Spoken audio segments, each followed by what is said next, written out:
Doctor అని చెప్తే డాక్టర్లతో కానీ నువ్వు చేస్తున్నావు బాబా. చేసేదానికి ఇదే నమ్ముకునే వచ్చినాము. ఈ రోజు ఎన్నేళ్ళ నుంచి కాల బాగా అయితే లేదు. డాక్టర్లు ఆపరేషన్లే అన్నీ మొత్తం మళ్ళీ తోలుకొస్తాం. 40 రోజు చెప్పి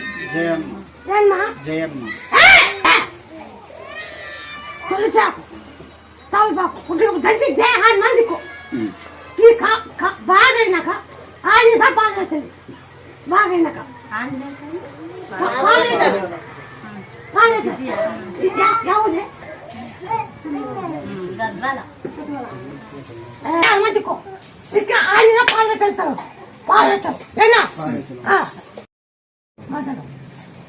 వాళ్ళు చెప్పారు. వాళ్ళు చెప్తే నేను ఇట్లానంట మళ్ళీ రాతే కాలు చేతులు పడిపోతాయంట. మరి అట్లయితేనే రా అని చెప్పిన.